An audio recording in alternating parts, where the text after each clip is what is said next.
The drill bit screamed against metal that should not have been there, 4 kilometers under the ice, and Hadron Vey stopped breathing.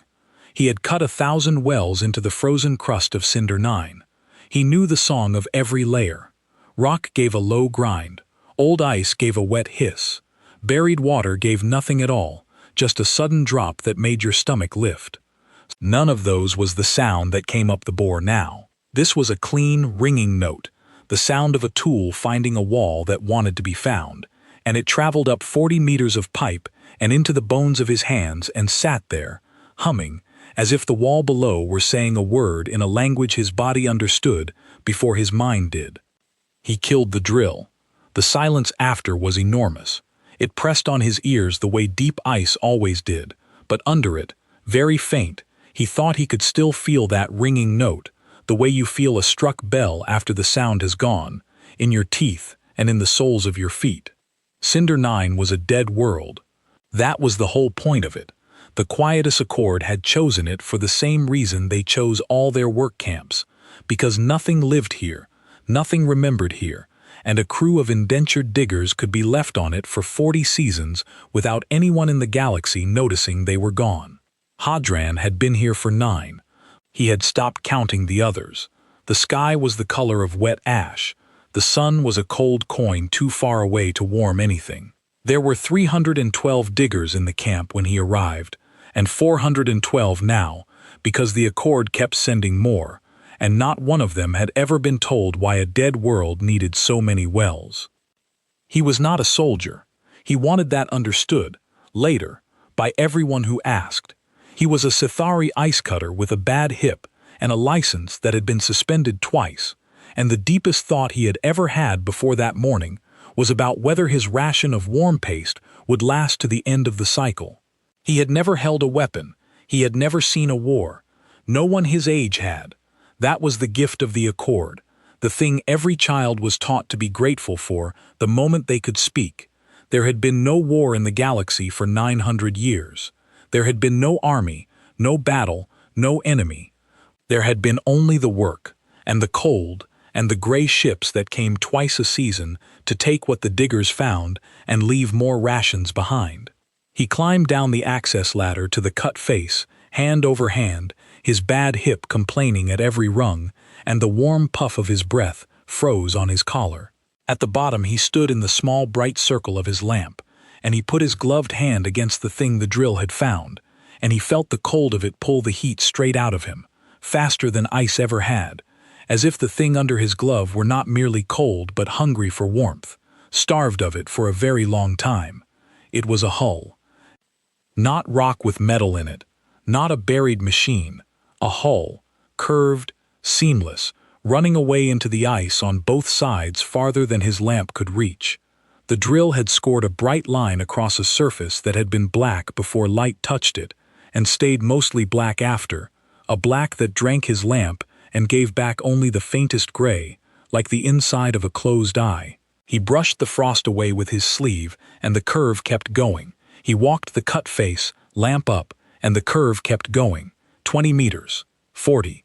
It did not end. The surface was perfect. There were no rivets, no welds, no plates, none of the 1,000 small ugly honesties that every ship in the galaxy wore on its skin. It was as if the hull had not been built at all but grown, or poured, or simply decided upon by something that did not need to join one piece to another. He had dug out crashed freighters before. He had dug out a moonliner once, a vessel half a kilometer long, and it had taken his crew a full season to expose it.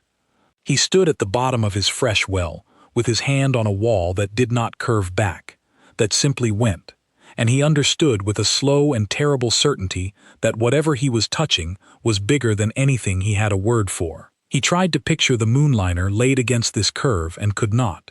The moonliner would have fit inside one of the gentle swells of this hull the way a pebble fits in a footprint. There was writing on it. He almost missed it. It was small, set low, near a seam that was not quite a seam, letters cut into the black so finely that the frost had filled them and made them legible only because the frost was white and the hull was not. He did not read the human tongue. Almost no one did anymore. It was a dead script from a dead branch of history, the kind of thing you saw on coins in a collector's case or in the warning bands the Accord painted on sealed doors. But the Accord taught every clerk and every cutter to recognize the shape of it, the way you teach a child to recognize the shape of a thing that bites, so that it could be reported and sealed and forgotten. Hadron recognized it. His hands went cold inside his gloves in a way that had nothing to do with the ice. He stood there longer than he should have. He knew the law. Every digger knew the law, and the law was the only thing on Cinder 9 that was warm, in its way, because it was the one piece of certainty in a place that gave you none. You did not report human things to the camp. You reported human things to the Accord directly, on a sealed line, and then men came in gray ships and the thing you had found was taken away and you were moved to a new camp and given an extra ration and told, kindly, never to speak of it again. Every digger had a story about someone who had found a human thing. The someone was always gone, and the strange part, the part that made the new diggers go quiet, was that no one could quite remember the someone's face afterward, or their name, or whether they had truly existed at all. He took an image. He was not supposed to. He took it anyway, with the cheap recorder clipped to his collar, and he stood there a long moment with the cold coming up through his boots, and he looked at the white letters in the black wall, and then he climbed out of the well to go and break the only law that had ever mattered. Hadron did not call the sealed line.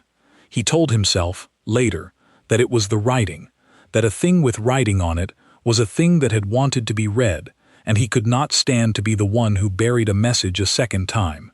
He told himself it was the size, that a thing that big could not be hidden, only delayed, and someone ought to be honest about it. Both of those were true. But the truth under the truth, the one he only admitted to the lore master who came for his account years afterward, was simpler and harder. He had spent 9 seasons in a hole on a dead world cutting other people's secrets out of the ice. And for once in his life he wanted to know what he had found before someone in a gray ship took it from him. He wanted, for one cycle, to be a man who knew a thing instead of a man who buried one.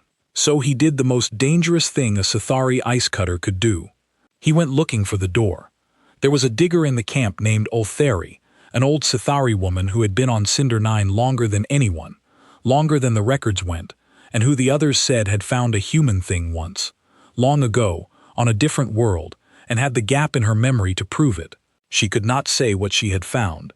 She could only say that there was a season of her life she could not reach, a smooth gray place where a year should be, and that she had learned to feel its edges the way you learn to feel a missing tooth with your tongue. Hadron went to her the night after he sent his image, not to confess, he told himself, only to talk, and he sat with her in the warm corner of the mess where the old ones gathered, and he asked her, as carefully as he could, what it felt like to have a thing taken out of your head. She looked at him for a long moment with her pale old eyes, and she did not ask him why he wanted to know, because she already knew, the way the old ones always knew. She told him it did not feel like anything. That was the horror of it. You did not feel the whole. You felt only a faint, lifelong sense that you had been somewhere you could not name, and had lost something you could not describe, and would spend the rest of your days reaching for a word that was not there. She told him that if he had found a human thing, he should call the sealed line, and let them take it, and let them take the memory of it, and be glad, because the gap did not hurt, and a life with a gap was still a life. Then she held his hand, which the old ones did not often do, and she said one more thing, very quietly, so the others would not hear. She said that in 50 years she had never once stopped reaching for the word, and that some nights she thought the reaching was worse than any pain, and that if he had a way to keep his memory whole he should take it, whatever it cost, because the gap did not hurt but the reaching never, ever stopped. Hadron went back to his bunk and lay awake until the cycle turned, and in the morning he did not call the sealed line, and he understood that Oltheri had given him the answer she was not allowed to give. It took him 3 days. He told the camp the well had hit bedrock and was a loss, and they believed him, because wells failed all the time and no one cared. He worked the night cycles alone, cutting laterally along the curve of the hull, following its slow turn, and his bad hip burned and his hands cramped and twice he had to stop and press them under his arms until the feeling came back. The work was slow and the cold was patient, and more than once he thought of Ulthari's smooth gray year, and of how easy it would be to make this whole thing into a gap he would spend his life reaching past, and each time the thought came he cut a little harder. On the third night his lamp fell across a recess where the seamless black was interrupted by a shape, a rectangle taller than he was, with that fine human writing above it in a band. He cleared the frost from the band with his bare hands, because his gloves were too clumsy and he had run out of patience, and because something in him wanted, absurdly, to touch the letters themselves and not the cloth between. The cold bit into his fingers and went deep, and he did not stop. When the band was clear, he stepped back and lifted his lamp and looked at a word he could not read, set into the side of a ship the size of a mountain, on a world the galaxy had been promised was empty. He would learn the word later. He would learn it so well he would say it in his sleep until the day he died. But that night it was only a shape, a long human word pressed into black metal, and below it, smaller, a string of marks that he would learn was a number, and the number, when it was finally read to him, would make a chronicler of the Accord set down her stylus and ask him, very quietly, to repeat it. The word was a name. The ship was called the Aldermere, and the number below it was the count of how many of her kind had been built, and the count was not one. To understand why a single number frightened a chronicler, you have to understand what the Quietus Accord had done to the galaxy, and to understand that, you have to understand what they had taken from it. The Accord did not rule with fleets. That was the genius of them, and the horror. They had no warships anyone had ever seen. They had no armies. They had something quieter and far more total. They had the record. 900 years before Hadran's drill found the Aldermere, the Accord had ended the last great war by ending the thing that made war possible, and the thing that made war possible, they had decided, was memory, not weapons, memory. A people will not fight if they cannot remember that fighting is a thing that can be done, and cannot remember that they ever held the means to do it, and cannot remember that they ever won.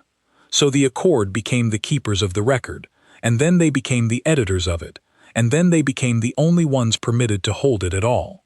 They were a coalition of 9 old species who had survived the last war by surrendering early, and they had built their whole civilization on a single promise, made to every world they absorbed.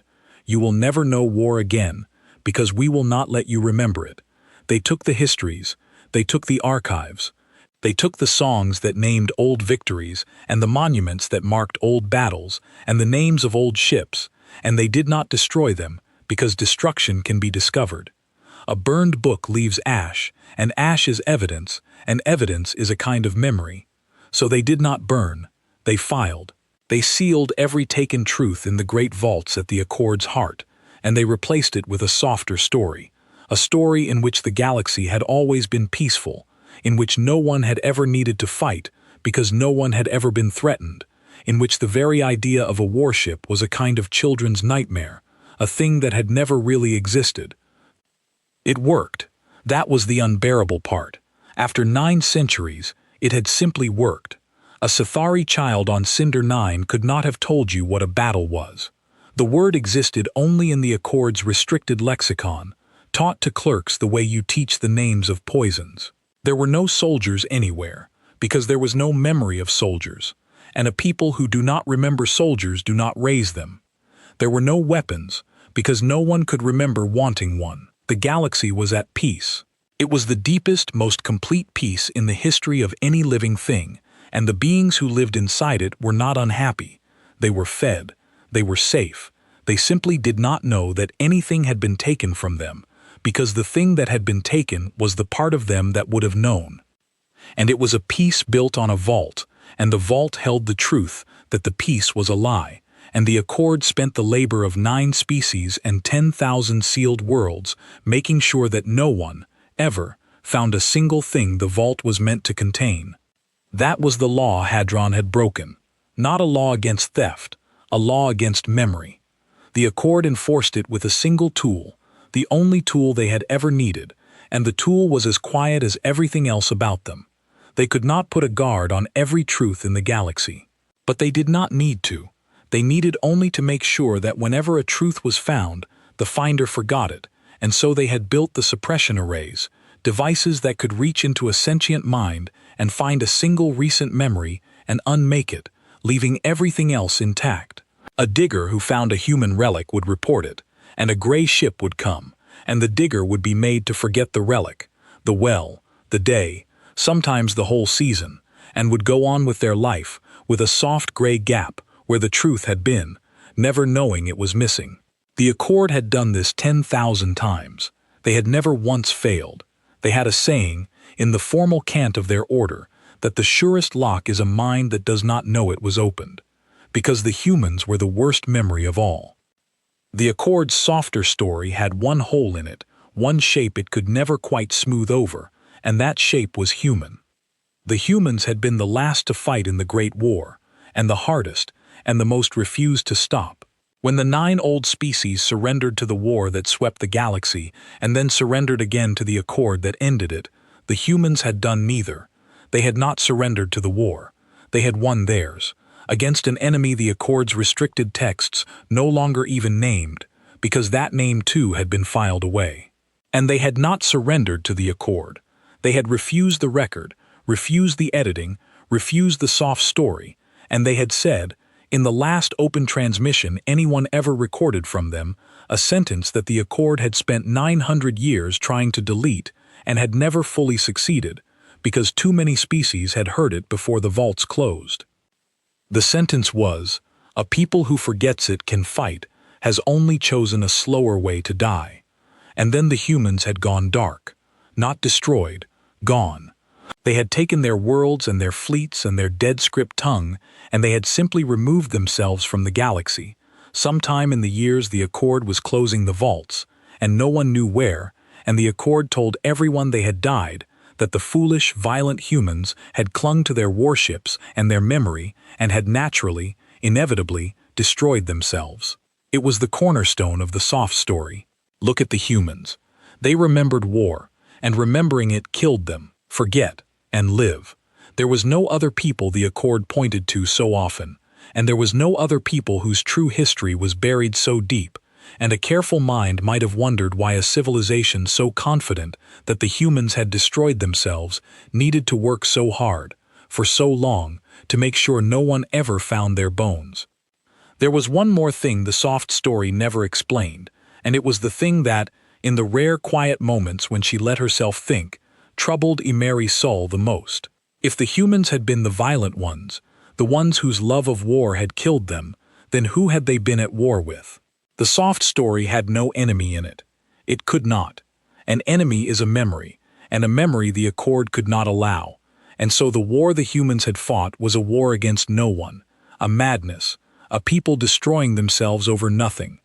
But Emery had spent 40 years reading between the edges of edited things, and she knew that a war that large left a shape even after the cause was filed away, the way a missing tooth leaves a gap the tongue keeps finding. The shape said there had been an enemy. The shape said it had been terrible. The shape said that the 9 old species who founded the Accord had not surrendered to one another. They had surrendered to that enemy, early, and lived, and that the humans had not surrendered to it, and had fought it, and had won, at a cost no one was allowed to remember. And the shape said, very faintly, that the reason the Accord hated the memory of the humans was not that the humans had loved war, it was that the humans had been right. They had stayed armed and stayed remembering and stayed ready, and the Accord had laid down its weapons and its memory both, and had survived only because the humans had won the war for everyone and then asked nothing in return except that no one be made to forget how close it had been. The Accord had repaid that by spending 900 years deleting the people who saved them.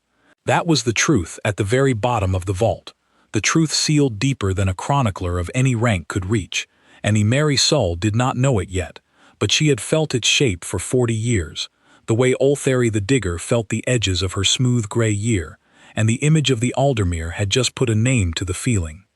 So when a chronicler of the Accord, 900 years later, was handed a stolen image of a human hull 4 kilometers under the ice of a dead world, with a name and a number on its side, She did not see a relic.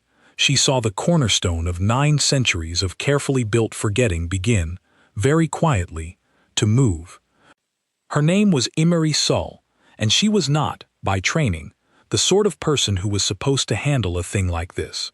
She was a third-rank chronicler in the regional record office, the kind of functionary who spent her days verifying that newly absorbed worlds had no inconvenient songs left in them. She was a Vorn, a long-lived people with gray skin and patient eyes, and she was 40 years into a career of smoothing edges. She had never seen a human artifact in her life. Almost no one of her rank ever did. She had handled the memory of the Accord the way a clerk handles money in a vault she will never own, counting it, sealing it, never spending it.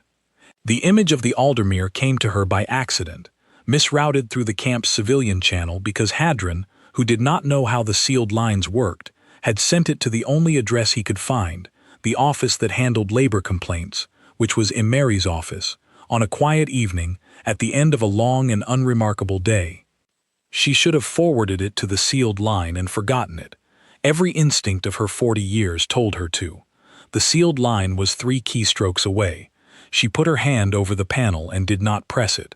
She enlarged the image instead, and she read the number, and she sat very still for a long time. The number was a build count. The humans, in their dead and literal way, had stamped each of their great ships with the total number of that class produced. A habit, the Accord's restricted texts, described as characteristic human arrogance. The need to announce not just what a thing was, but how many more of it waited behind it.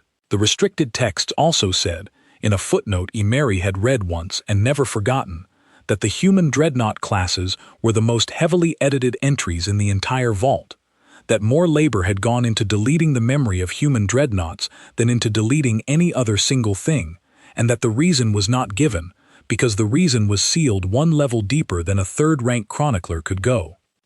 The number on the Aldermere was 900.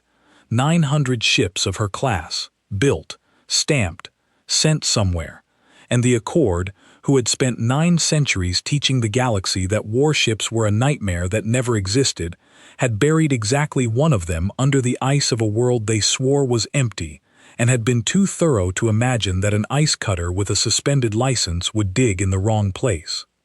Emery Sull did the second dangerous thing in this story. She did not forward the image to the sealed line. She opened, instead, the deepest archive her rank could reach, which was not deep at all, the regional mirror, a thin shadow of the true vaults, and she searched the dead human script for the word stamped on the hull, Aldermere, and the search returned nothing, which was expected, because the deepest entries were sealed above her.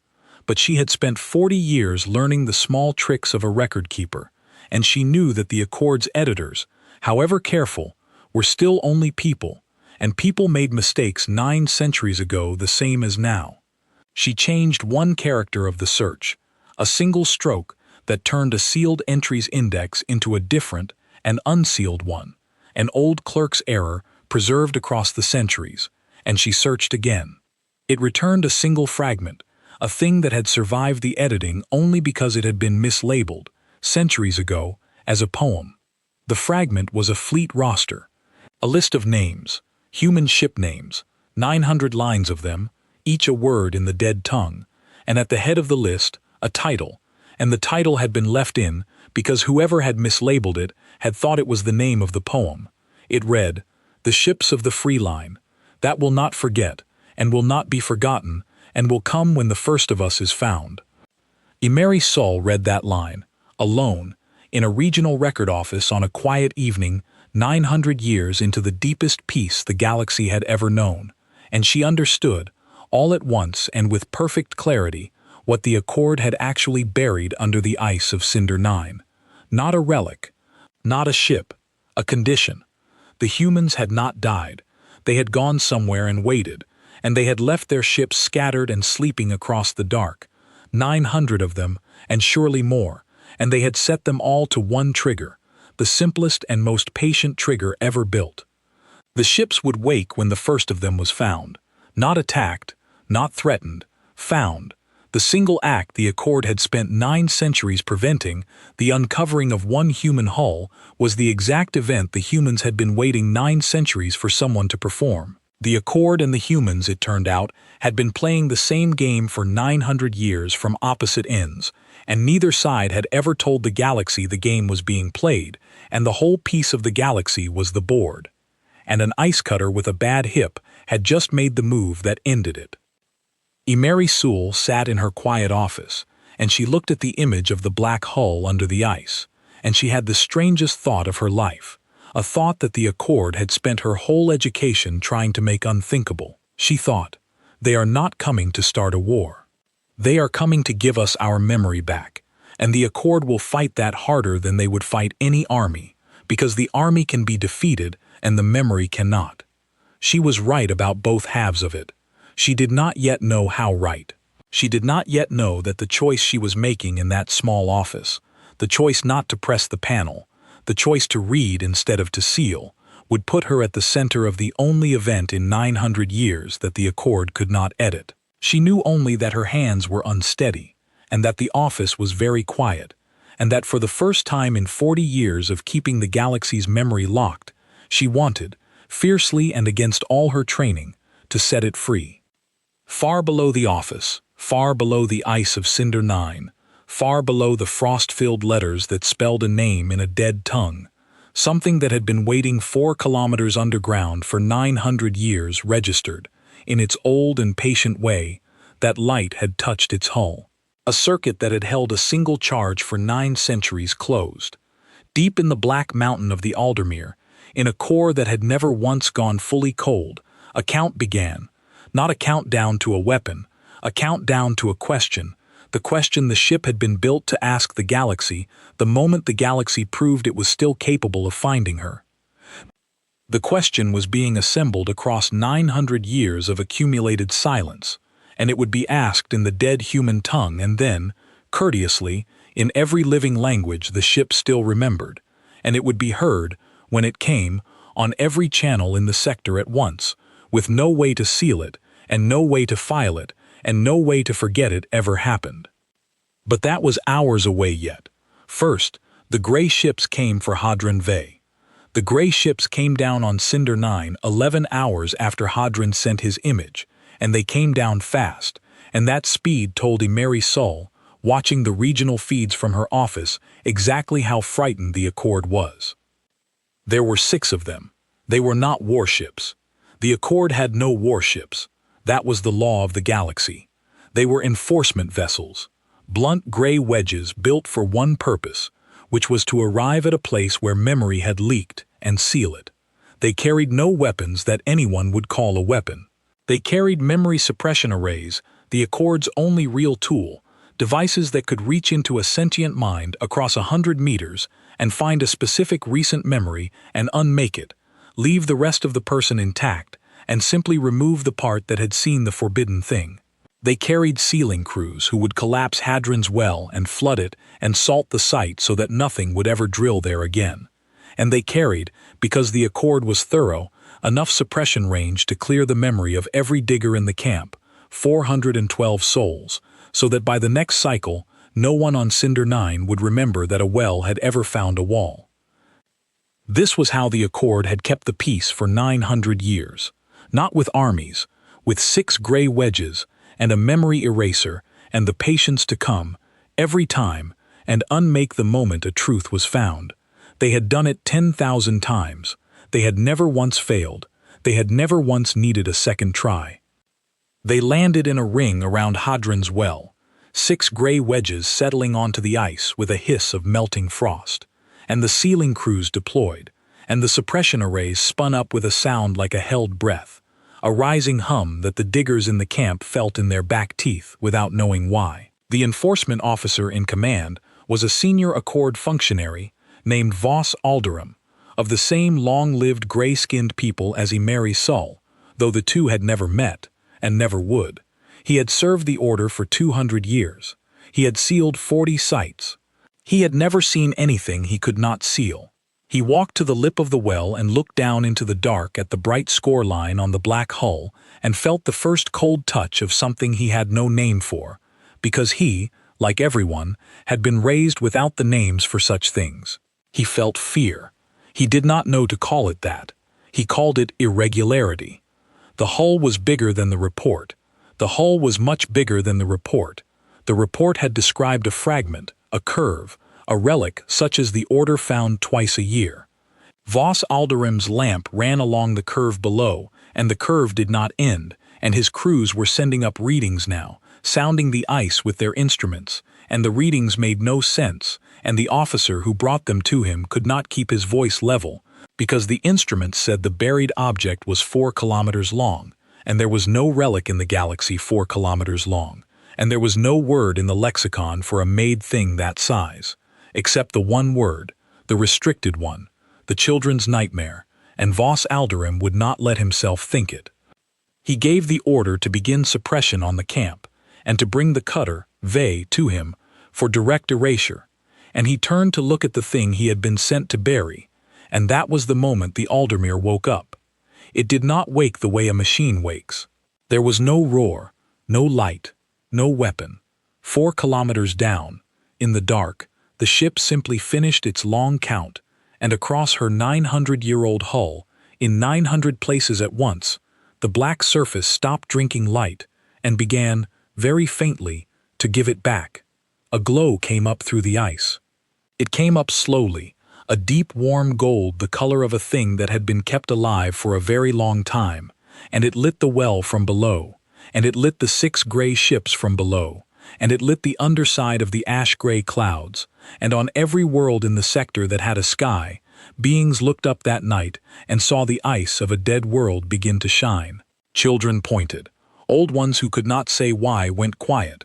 The light was the color of nothing the galaxy had seen in 900 years, and a great many beings, looking at it, felt the same nameless thing Voss Alderum felt at the lip of the well, the thing none of them had a word for anymore. And then the Aldermere spoke. She did not speak with sound. She spoke on every channel, the way the humans had spoken their last words 900 years before, an open transmission that could not be sealed because it was already everywhere before anyone could move to stop it. She spoke first in the dead human tongue, a single long sentence in a voice that was calm and unhurried and unmistakably awake, a voice like a patient grandparent who has been waiting up all night and is not angry, only ready. Then she spoke it again in Old Sithari, then in the trade Creole of the work camps, then in the formal cant of the Accord itself, which was the detail that broke Voss Alderum's composure, because the Accord's formal cant was 900 years old, and the ship spoke it perfectly, which meant the ship had been listening, the whole time, under the ice, for 9 centuries, and had learned every language the galaxy had invented to forget her in. What she said was not a threat. Emery Sull, hearing it in her office, wrote it down with a shaking hand, and it was the first true human sentence to be heard in the galaxy in 900 years, and it was this: I am the Aldermere, ship of the Free Line, and I have been found. You were told we died. You were told wrong. I am going to give you back what was taken. You may not stop me, but you are welcome to try.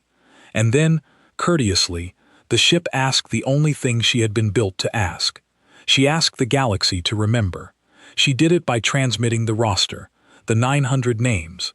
And not just the names, but the records behind them, the full sealed truth of the human dreadnoughts that the Accord had labored harder to delete than anything else in the vault, pouring it out on the open channel in every language at once, faster than the suppression arrays could even register what frequency to attack. She told the galaxy what she was. She told it what the war had been, and who had ended it, and who had refused to be edited. She told it about the vaults, and the soft story, and the 6 gray ships, and the memory eraser spinning up over a camp of 412 diggers at that very moment. She told it the thing the Accord had killed 10,000 truths to keep buried, which was simply that the galaxy had once been able to fight, and had chosen to forget, and that the forgetting had a keeper, and the keeper was standing at the lip of a well on Cinder 9 right now, trying to erase an ice cutter's mind. She named the keeper. She named Voss Alderum, on the open channel in front of the whole galaxy, and the officer heard his own name come out of the ice for the first time in 200 years of anonymous work, and understood that he had become, in an instant, the most visible person in the history of the Accord, which was the one thing the Accord had been built never to be.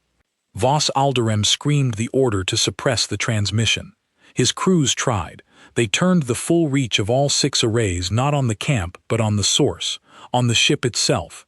900 meters of memory unmaking force focused down into the well on the waking hull, the same force that had unwritten 10,000 truths from 10,000 minds, the only weapon the Accord had ever needed. It did nothing. It could do nothing. You cannot erase the memory of a thing that has no memory in the way you mean. The Aldermere was not a mind they could reach into and find a moment to remove. She was a record that had been built, deliberately, to be unerasable, every truth in her stored, 900 times over, across 900 sleeping ships, so that to unmake her, you would have to unmake all of them, scattered across the whole dark galaxy, and you would have to do it before she finished speaking, and she had already finished speaking. The Accord's single weapon, the eraser that had kept the peace for 9 centuries, broke against the one thing in the universe specifically designed to be the opposite of forgettable. The arrays strained and overloaded, and one of the 6 gray ships simply stopped working. Its array fused white-hot, its crew sitting in the sudden dark wondering why their tool had failed for the first time in the history of their order. Then a second array failed, then a third. They had been built to unmake the small, soft, single memories of living minds, and they had been turned against an ocean, and the ocean did not even notice them. The ice over the well cracked. It cracked across 2 kilometers, a single clean line that went off into the dark faster than sound, and then it cracked again, a web of lines spreading out from the well in every direction, and the warm gold light came pouring up through the breaking ice in 100 bright seams, and the ground under the 6 gray ships began, very gently, to lift. The Aldermere was rising.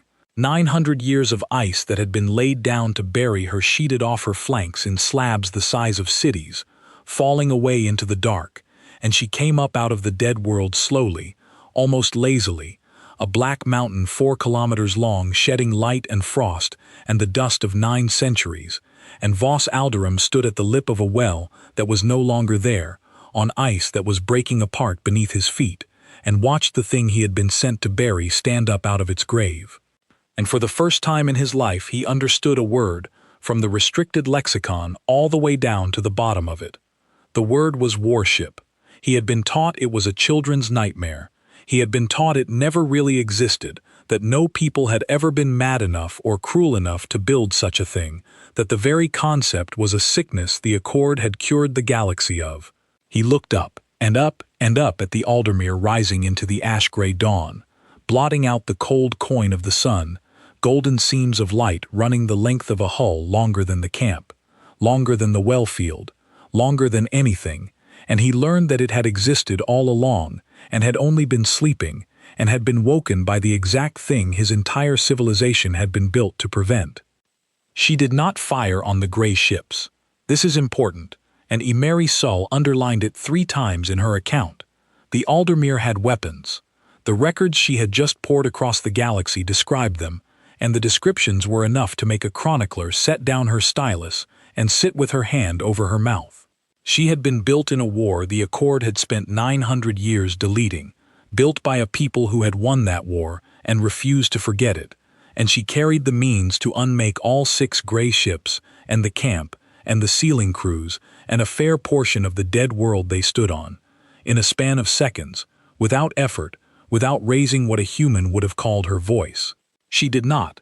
She rose past the gray ships, enormous and golden and unhurried, close enough that the heat of her woke a wind across the breaking ice, and she did the single most human thing in the whole account, the thing that would change the history of the galaxy more than any weapon could have. She picked up Hadron Vey. A hatch opened in her vast flank, low down, near the seam where the name was stamped, the name he had cleared with his bare hands, and a small craft came out, no larger than a digger's sled, and it crossed the broken ice to where the ice cutter stood frozen beside the collapsing edge of his ruined well. He had not run. There had been nowhere to run, and besides, he had wanted to see.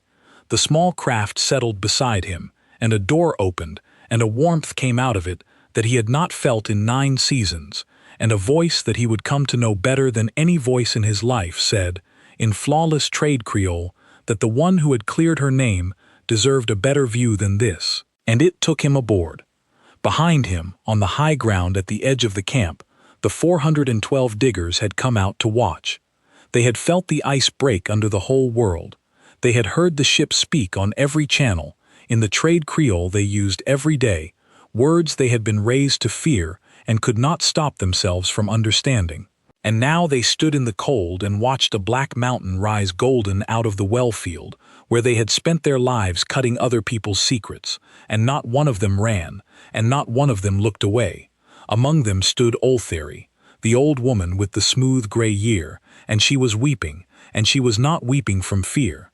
She had spent 50 years reaching for a word that was not there, and now a ship had risen out of the ice and was pouring words back into the galaxy faster than any eraser could take them, and she understood, watching it, that whatever the gray ships did to her after this, they could not take this, because the whole galaxy had seen it at once, and the whole galaxy would remember it for her. She had spent her life reaching into a gap. For the first time since the gap was made, her hands closed on something solid. The man who had found her, the first of the galaxy to remember. She lifted him out of the reach of the memory eraser and into the light, and the gray ships did not stop her, because they had nothing left to stop her with, and Vos Alderem stood on the breaking ice of Cinder 9 and watched a children's nightmare carry away the one witness he had been sent to erase, and he understood that the peace was over, and that it had not ended in war. It had ended in remembering. Hadron Vey came to himself in a room the size of a cathedral, sitting on a floor of warm black metal, with the most powerful object in the galaxy speaking to him in a voice like a patient grandparent. He had expected to die. He had expected, at best, to wake with a hole in his mind where the last 3 days had been, which was the only fate any digger who found a human thing had ever met. Instead, he was warm for the first time in 9 seasons, warm all the way through, and the air smelled faintly of green growing things he had no name for, a clean, wet living smell that did not exist anywhere on Cinder 9, and a voice that came from everywhere and nowhere asked him, in flawless trade Creole, whether he was the one who had cleared the frost from her name with his bare hands. He said yes. He was crying, and he did not know why, and the ship told him, gently, that it was a thing humans had done too, the first time they were given something back that had been taken, and that there was no shame in it. She told him there was a name for the thing he was feeling, an old human word, and that the Accord had filed that word away too, along with so many others, because a people who cannot name a feeling has a harder time having it. She did not tell him the word yet. She said he would find it himself, in time, and that finding it would be better than being given it. The Aldermere explained herself to him while she climbed out of the gravity well of Cinder 9, because she had decided, in her old and deliberate way, that the first being to remember deserved to understand before the galaxy did. She showed him things on the great curved wall of the room, pictures and moving images, and she spoke slowly, the way you speak to someone learning to walk on a leg they did not know they had. She was 900 years old, she told him. She was one of 900 of her class, the Aldermere class, and there were other classes, older and younger, and the total number of human warships sleeping in the dark was a figure she gave him and that he repeated, later, to Emery Sull, who wrote it down and then sat for a long while with her hand over her mouth and did not write anything else. The humans had not died. They had done something stranger and more patient. They had seen, at the end of the last war, what the Accord was building, the great forgetting, and they had understood that you could not fight a forgetting with a fleet, because a fleet can be defeated and then deleted, and the deletion is the victory. A people you beat in battle can be made to forget they ever fought. A people you erase from the record never existed at all. The humans had looked at that and understood that the Accord had found a way to win that was deeper than any war, and that to beat it, they would have to find a way that was deeper still. So they had built a different kind of weapon. They had built a memory that could defend itself.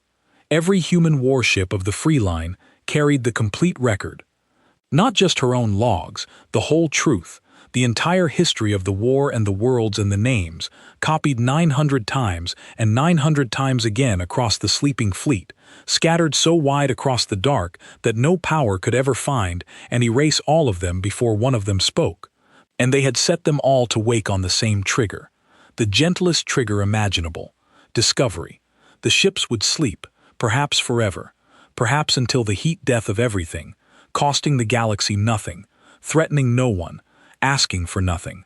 But if even one of them was ever found, if the Accord's great forgetting ever slipped even once and let a single human hull be uncovered, then that ship would wake and speak and pour the whole truth back into the galaxy on every channel at once, and the other ships would hear her, and they would wake too, and they would come, not to conquer, to bear witness, to stand in the sky over every world that had been made to forget, and remind it, simply by existing, that the soft story was a lie and the galaxy had once been free and could be again. The Accord, the Aldermere told Hadron, had understood this perfectly. That was why they had hunted human hulls harder than anything else for 900 years. They knew that one uncovered ship was the end of everything they had built. They had found and reburied and hidden human warships 11 times across the centuries, the records would later show. 11 near misses, 11 times the great forgetting had nearly failed. Each time, a finder had stumbled on a hull, and each time the Accord had reached the site first, sealed it, drowned it, salted it, and erased the finder before the ship could complete its long count and wake. Each near miss had taught the Accord more about the human fleet, and each one had also, without the Accord ever knowing it, taught the human fleet more about the Accord, because a sleeping ship that is found and reburied does not forget what touched it. The Aldermere carried, copied across the whole fleet, 11 detailed studies of the order that hunted them, 11 lessons in how the gray ships moved and sealed and locked. The Accord had spent 9 centuries teaching its own secrets to the thing it was trying to bury. They were not lucky the 12th time, because the 12th ship was the Aldermere, and the 12th finder was an ice cutter who broke the law and did not call the sealed line, and cleared her name with his hands, and made her wake before the gray ships could arrive. 11 times the finder had been a careful, frightened being who did exactly what the law said. The 12th time the finder was Hadron Vey, who had spent 9 seasons in a hole and wanted, just once, to know a thing instead of burying it. The whole turning of the galaxy's history had hung on that one small wish in one tired man, and the Aldermere told him so, plainly, because she thought he deserved to know what he had done. She showed him the others waking. She let him stand at a vast window, or what looked like a window, and she showed him the dark, and across the dark, points of warm gold light were coming on, one after another, ships answering the call from wherever they had slept, from inside dead moons and at the bottom of frozen seas and adrift in the deep between the stars where no one ever looked. 900 of her class and the classes beyond, lighting up across the whole galaxy like the galaxy was opening its eyes after a long sleep. Hadron asked her, because he was a simple man and it was a simple question, who the humans had fought. He had grown up inside the soft story like everyone, and in the soft story there had never been an enemy, only the humans and their madness.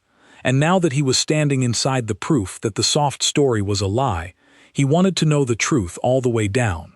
The Aldermere was quiet for a moment, the first time she had paused in all her patient explaining, and then she told him. She showed him the old enemy on the great curved wall, not a people but a thing, a tide that had come out of the dark at the far edge of the galaxy long ago and had moved inward world by world, and it had not killed the peoples it reached so much as quieted them, taken their will to resist, made them lie down and be consumed without a struggle. It had been a forgetting too, she said, an older and crueler one, a thing that ate the part of a people that would have fought back and left the rest alive and docile and waiting to be devoured. The 9 old species had met it and laid down their arms, because the tide made laying down your arms feel like wisdom, like peace, like the only sane thing left to do. The humans had met it, and had felt the same pull, the same sweet, reasonable voice telling them to stop, to forget, to be calm, and the humans had recognized it for what it was, and had refused, and had fought it the whole long way back across the galaxy, world by world, at a cost the Aldermere would not name, because the naming was a grief even 900 years had not eased, and they had won. And then they had looked at the 9 old species who had survived by surrendering, and seen that those 9 had already begun to build a gentler version of the very thing the humans had just died to defeat, a peace made of forgetting, a safety made of laying down your arms, and the humans had understood that the tide was going to win after all, slowly, from the inside, wearing the face of the Accord. So they had built the fleet and scattered it, and gone to sleep, not to fight the Accord with weapons, but to make sure that when the galaxy was ready, the memory of how to resist would still be there, intact, undeleted, waiting in the cold. The Aldermere told Hadron that the Accord had never been the true enemy. The Accord was only the tide's last and quietest disguise, the forgetting that had finally learned to look like kindness, and the humans had spent 900 years asleep, guarding the one thing the tide in all its forms could never abide, which was a people that remembered it could say no. Hadron Vey, ice cutter, suspended license, bad hip, stood at the window of the first ship to wake and watched the human fleet that the galaxy had been promised did not exist come back from 900 years of patient sleep, and he understood that he had not found a ship, he had found the morning. The Accord did not surrender, because the Accord could not surrender, because surrender required admitting that there had been a war to lose, and admitting that would unmake the soft story as surely as the ships did. So they did the only thing their 900 years of practice had taught them. They tried to erase it. They moved everything they had, every gray wedge in the galaxy, every enforcement vessel, every memory suppression array, converging on the sectors where the human ships were waking, racing to seal each site and erase each population before the truth could take root. It was the largest operation in the history of the Accord, and it was, in its way, magnificent. 10,000 gray ships moving in perfect silence to perform the only kind of war they knew, a war against memory itself. They would erase whole worlds if they had to. They would unmake the recollection of every being who had looked up and seen the gold lights come on. They had the reach. They had the practice. They had never failed. The high stillness, the 9 who governed the order, gave the command from their gray world at the heart of the galaxy, and 10,000 ships turned at once, and for a moment it seemed possible that the Accord might do it, might race the truth across the whole galaxy and unmake it world by world before it could set, the way they had unmade 10,000 truths before. And the human fleet let them come, and gathered above the worlds, and did not fire a single shot. This is the part the lore masters argue about to this day, and it is the part that changed the history of the galaxy, and it is the part that no Accord war plan could have ever accounted for, because the Accord had spent 9 centuries making itself unable to imagine it. The human ships did not fight the Gray Fleet. They did not need to. They had already won the war the moment they spoke, because the war was never about ships. It was about memory, and memory, once it is truly given, cannot be taken back by force. You can erase one mind. You can erase 1,000. But the Aldermere had not given the truth to minds. She had given it to the record, the open, copied, unsealable record, transmitted to every archive and every device, and every child's data slate in 10,000 worlds, 900 times over, faster than any fleet could chase. To erase it now, the Accord would have to erase everything, every device, every mind, every world, all at once, before any of them could copy it to any other. And they could not, because they were 10,000 gray ships, and the thing they were trying to unmake was already in the air of an entire galaxy, and you cannot put air back in a bottle. So the human ships simply stood over the worlds, golden and enormous and silent, and they let the gray fleet arrive, and they let every being on every world look up and see, with their own eyes, the warships they had been told never existed standing peacefully in the sky above the gray ships that had come to make them forget. The Accord had built its whole power on no one ever seeing the choice, and the humans had built their whole patience around forcing the choice into the open, into the sky, where a billion eyes could see it at once. The gray ships came to erase, and found that they could not erase a thing held by a billion minds and backed by an unerasable record in every archive. The arrays reached out across the worlds and found nothing soft to take, no single quiet memory to unmake, only an entire awakened population that already knew, and knew that it knew, and knew that the gray ships had come to take the knowing away. And the galaxy made up its own mind. That was the whole strategy. That was the entire human weapon, 900 years in the building. Not the guns, the witness. Show 10,000 worlds the truth, and the liars standing next to it, and let the worlds decide which one to believe. On a world called Sethra by the Shallows, a place of warm seas and crowded harbors that had been at peace for 9 centuries and had never once asked why, the gold light came on in the sky one evening while the markets were still open.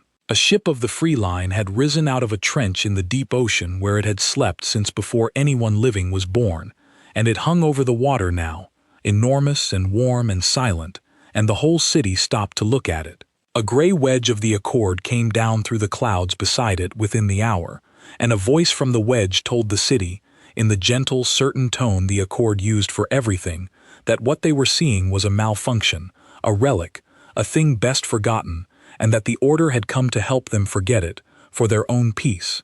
And a fisherman on the docks, an ordinary being with no learning and no rank, who had spent his whole life pulling nets out of a sea he had been told had no history, looked up at the gray wedge and then at the golden ship, and he remembered, all at once, with the unsealed record pouring into every device in his hands, that his grandmother had sung him a song as a child, a song with a word in it he had never understood, and that the word was the name of a ship, and that the ship had been real, and his grandmother had known it, and had sung it to him so that he would carry it past the editing, and he had, without ever knowing what he carried. He began to sing the song, on the docks, in front of the gray wedge, and the people around him knew it too, every one of them, because every one of them had a grandmother who had hidden a truth inside a lullaby, and the whole harbor sang it at once. 10,000 voices, and the gray wedge's array reached out to find the memory and unmake it, and found that it could not unmake a song that 10,000 people were singing at the top of their lungs while looking it straight in the eye. The wedge rose back into the clouds and did not come down again. The city sang until dawn.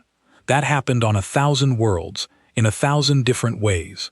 The gray ships came to erase, and found, on world after world, that the people had been hiding their memory in the only place the Accord had never thought to look, which was inside each other, passed hand to hand and grandmother to grandchild across 9 centuries, half understood, never spoken plainly, waiting.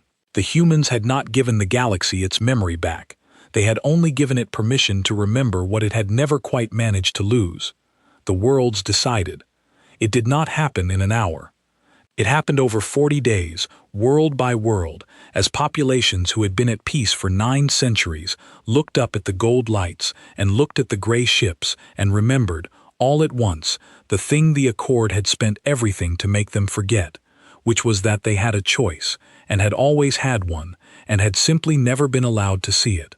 The gray ships found that their suppression arrays did nothing against a memory held by a billion minds at once, and backed by an unerasable record in every archive. They found that the work camps would not seal their own wells. They found that the absorbed worlds would not open their gates to the sealing crews.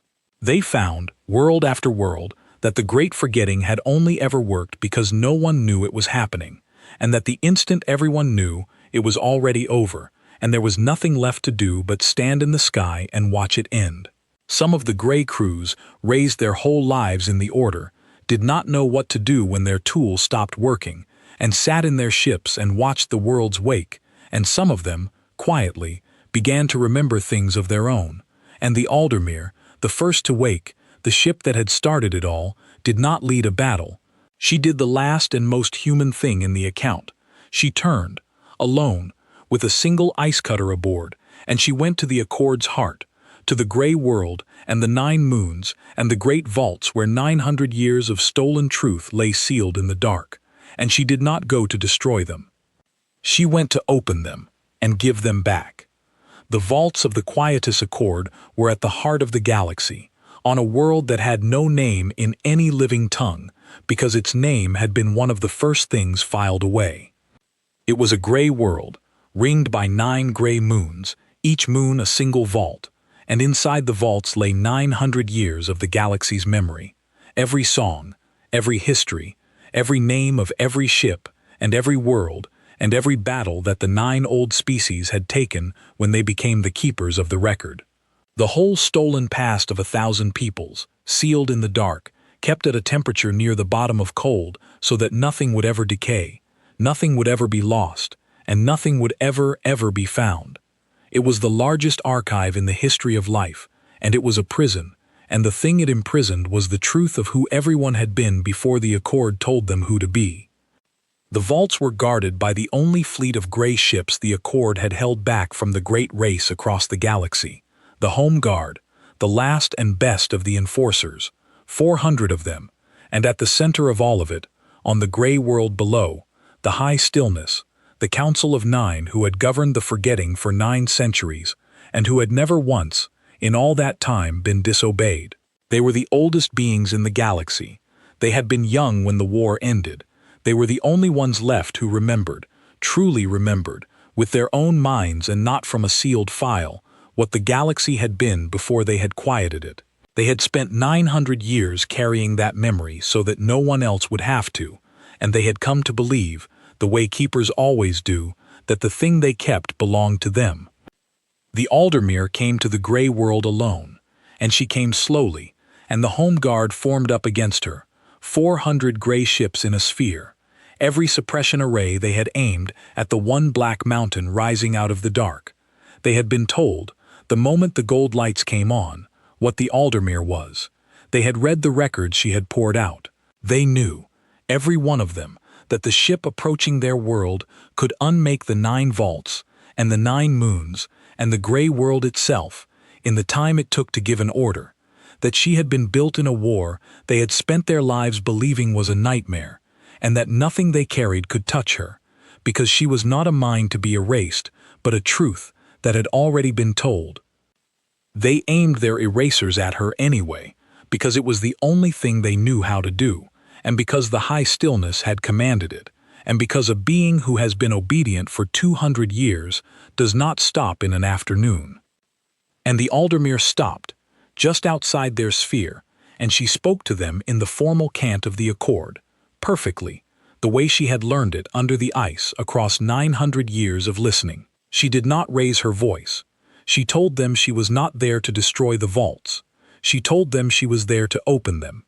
She told them that 900 years ago the humans had understood that you could not end a forgetting by force, because force was the Accord's own logic, the logic of taking things from people for their own good, and that to fight the Accord with weapons would only prove the Accord right, would only show the galaxy one more strong thing taking from the weak. So the humans had built a fleet that would never need to fire, a fleet whose only weapon was the truth, and the truth was patient enough to wait 900 years for an ice cutter to dig in the right place.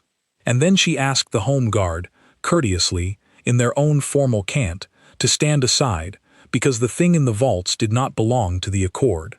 It belonged to the 1,000 peoples it had been taken from, and she was going to give it back, and they were welcome to try to stop her, but they should understand that there was nothing left to stop, because the truth was already loose in the galaxy, and the only thing left to decide was whether the keepers of the vaults would hand back what they had taken, or be remembered forever as the ones who would not. Most of the Home Guard stood aside. That is the detail the lore masters love best, and it is the detail Emery Sol set at the very center of her account, because she said it was the truest thing in the whole story. Faced with the choice, 400 gray ships, the last enforcers of the Great Forgetting, crewed by beings who had spent their lives erasing the memory of war, simply could not find a reason to fight a ship that had not raised a weapon against them and was offering to give the galaxy back its own past. They had been raised to seal truths in the dark. They had never once been asked, out loud, in the light, whether that was a thing they wanted to do. The Aldermere asked them, and the asking did what 900 years of obedience had never let them do, which was to think. One by one, the gray ships powered down their arrays and drew back, and opened a path, and the sphere came apart like ice in spring. Some did not stand aside. A few of the home guard, the oldest crews, the most faithful, fired their erasers in a last act of an order that no longer made sense. 400 meters of memory-unmaking force poured onto the Black Mountain, and the Aldermere endured it, because there was nothing in her to erase, no soft single memory to find and take, only the whole unbreakable record copied 900 times across a fleet they could not reach. She passed through the broken sphere without slowing and without firing, a black mountain moving gently through a scattering of gray ships that had forgotten, in their 9 centuries of unopposed work, what it was to meet a thing they could not unmake, and to be answered not with a weapon but with a question. She reached the first vault moon, and she opened it. She did not break it. She had the key, in a sense, because the records she carried included the Accord's own architecture, copied out of the 11 near misses across the centuries, the 11 times human ships had been found and reburied, each one quietly learning a little more about the thing that hunted them before it sealed them away. 900 years of patient listening had taught the human fleet exactly how the vaults were locked, the codes and the keys and the deep cold gates, and the Aldermere reached out across the dark and unlocked them, all 9, one after another, the way a patient hand opens 9 doors it has studied for a lifetime, and the stolen memory of the galaxy came pouring out into the open record where no one could ever seal it again.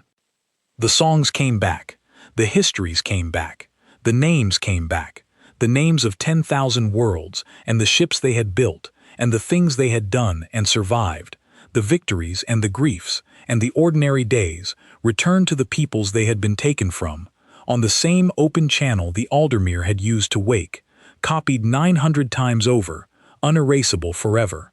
1,000 peoples received, in the space of a single day, the whole of the past that had been stolen from their grandparents' grandparents. A people who had been told they had always been farmers learned they had once crossed the dark in ships of their own making. A people who had been told they had no music learned 40,000 songs in an afternoon. A people who had been told their world had no history before the Accord learned the names of 900 generations and wept in the streets, and could not have told you whether they wept from grief or from joy, because the old human word for that feeling had come back too, and it was both. And in among the returned songs and histories and names, the galaxy learned the rest of the truth at the very bottom of the vault, the one sealed deeper than any chronicler could reach. It learned about the tide that had come out of the dark, the old forgetting that had nearly eaten everything, and it learned which of its peoples had laid down their arms before it, and which had not. It learned that the war the humans had supposedly destroyed themselves in had been a war fought for the whole galaxy, against the very thing the Accord had then quietly become. It learned that it owed its survival, every world of it, to a people it had been taught to pity and despise, and that those people had asked for nothing in return, not then and not now, except to be remembered, and had been answered with 900 years of erasure. There were worlds that could not bear the weight of that in the first days. There were beings who would have rather kept the soft story, who said the truth was too heavy, that they had been happier not knowing.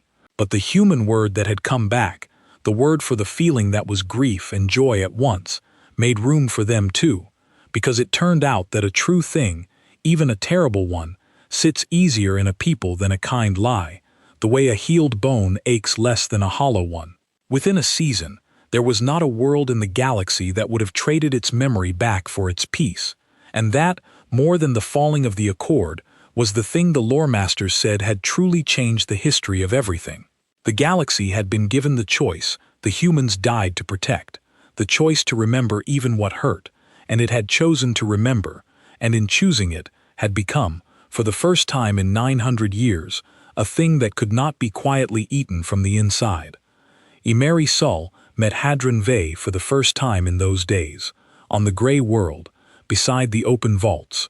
The chronicler who had not pressed the panel, and the digger who had not called the sealed line stood together and looked at the thing they had each, in their own small way, refused to bury, and neither of them quite knew what to say, because they were both ordinary, and the thing they had done was not. In the end, Imeri only thanked him, and Hadron only shrugged and said that he had wanted to know what he had found. That was all, that there was no great courage in it. And Imeri told him that was exactly the point, that the great forgetting had never been broken by a hero or an army, but by two tired functionaries, who, on one ordinary day, had each wanted the truth a little more than they wanted to be safe, and that this was the only way such a thing was ever broken, and the only way it would ever be kept from happening again.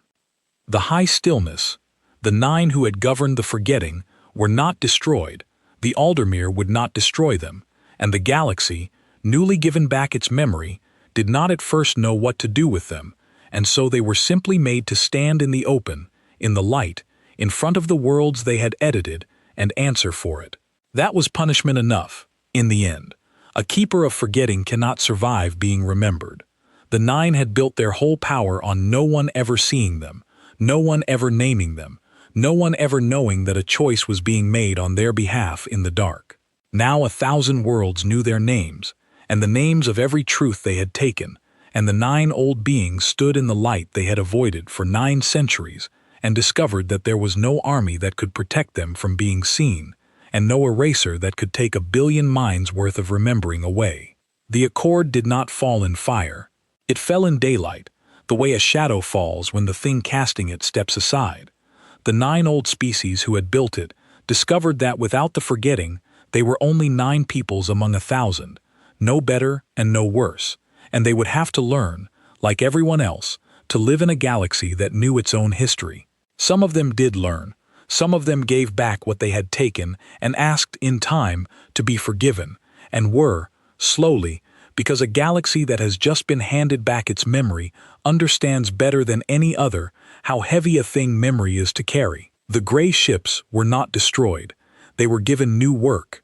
A fleet built to seal wells and drown sites and salt the ground was set instead to the long task of finding every truth the Accord had hidden in 9 centuries and bringing it home, and the Order that had spent its life burying the past spent its second life unburying it, and many of its members said, later, that the second life was the first time they had ever felt like the thing they were doing was the thing they were for. Vos Alderem was among them, the officer who had stood at the lip of the well on Cinder 9, who had given the order to erase an ice cutter and had his own name spoken back to him out of the ice in front of the whole galaxy, did not run, though he could have, and did not hide, though many of his rank tried. He went back to Cinder 9. He went back to the very camp, to the 412 diggers he had been sent to make forget, and he stood in the cold mess hall and told them, plainly, in his own words, and not the gentle certain tone of the Order, what he had been sent to do to them, and what the Order had done to 10,000 others before them. He named the old woman Oltheri, and her smooth gray year, and he told her, in front of everyone, the name of the world where her lost season had been taken from her, because the record was open now, and he had looked it up, and he could not give her back the year, but he could give her back the name of the place she had been reaching for all her life. She wept. He stood and let her, because it was the least of what he owed. Then he asked the camp, not as an officer of an order that no longer existed, but as one being to another, whether he might help them open the well again, the right way this time, and dig out the rest of the Aldermere's resting place, and make of it a thing the galaxy could come and see. They let him. He spent 11 years on Cinder 9, a man who had come to bury memory learning to uncover it, and when the lore masters came to him at the end, they wrote down something he said, which was that he had served the forgetting for 200 years, and had never once felt clean, until the day a ship he could not erase had spoken his name in the cold, and made him a person who could be seen. Being seen, he said, had been the thing he was most afraid of his whole life, and it turned out to be the only thing that ever set him free. Hadron Vey was there when the last vault opened. The Aldermere had kept him aboard the whole time, the first to remember, and she set him down at the end on the gray world that no longer had no name, because the galaxy, the moment it remembered, had given it one again, the name the Accord had filed away first of all. He stood in the open with the returned songs playing across every channel and the 9 old keepers standing in the light a little distance off, and he understood that he had cut 1,000 wells in his life, and the 1,001st had changed everything that would ever happen afterward. He was given his license back, formally, with an apology, by an order that no longer existed. He never used it. He spent the rest of his long life as the keeper of the account, the man who had cleared a name from the frost with his bare hands, and when the lore masters came, decades later, to record the true history of how the Great Forgetting ended, it was Hadron they came to, and it was Hadron who told them the number on the hull, and watched a young chronicler set down her stylus the way the old one had, all those years before. Emery Sull, the third-rank chronicler who had read a mislabeled poem and understood it, who had put her hand over the panel and chosen not to press it, became the first keeper of the new and open record, the one that could not be sealed, and she spent the rest of her career making sure it stayed that way. She wrote the official account of the war that had no battle, and she gave it a name, and the name stuck, and it is what the galaxy calls those 40 days to this day. She called it the Remembering. At the front of her account, before any word of the story, she wrote a single line of her own, and it is the first thing every student of the new record reads. She wrote, "A truth that is shared widely enough cannot be killed, and that is the whole of freedom." And the Aldermere? The first ship to wake did not stay. When the vaults were open and the songs were back, and the galaxy remembered itself, the human fleet did the last patient thing, the thing that proved, finally, that they had never come to rule. They did not take the worlds they had freed. They did not build an empire on a galaxy that owed them everything, though the galaxy would have given it gladly, would have made them kings of everything in gratitude, and would have been right back where it started, ruled again by the strong, free in name only. The humans had come to give a thing back, and they gave it back, and then, one by one, the gold lights began to go out across the dark, not dying but withdrawing, the ships turning toward the deep places they had come from. The humans, it turned out, had not been hiding from defeat. They had been waiting, in the dark, for the galaxy to be ready to be free, and when it was, they had no more reason to stay, because a people that needs the war gods to remain in its sky is not yet free, and the humans understood that, and so they went back to wherever a people goes when it has decided to let others find their own way without a fleet of war gods standing over them.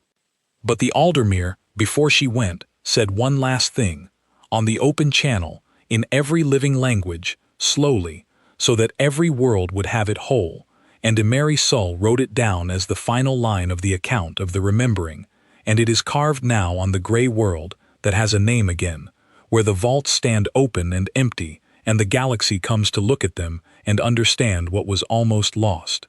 The ship said, "We did not come to make you strong. You were always strong. We came so that no one could ever again make you forget it. Keep the record open.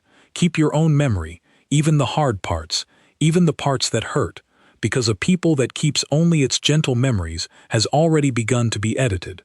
And if it is ever taken from you again, dig in the cold places and find us, and clear our names with your hands, and we will come a second time.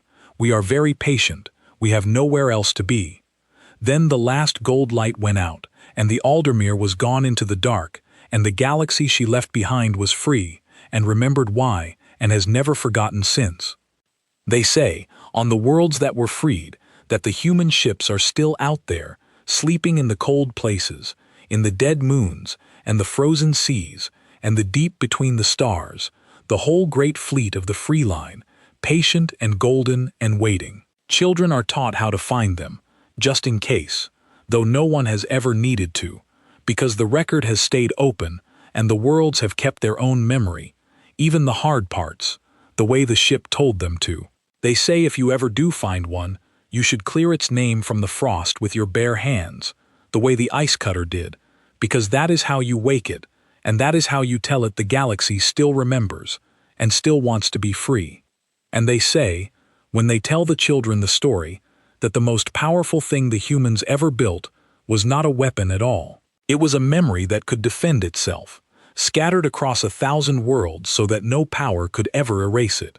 The Accord ruled the galaxy for 900 years by taking away what people remembered, and they did it without firing a shot, and they were beaten without a shot fired in return. The humans ended the longest tyranny in the history of life, in 40 days, with one ship and one ice cutter and a truth too widely shared to ever be buried again.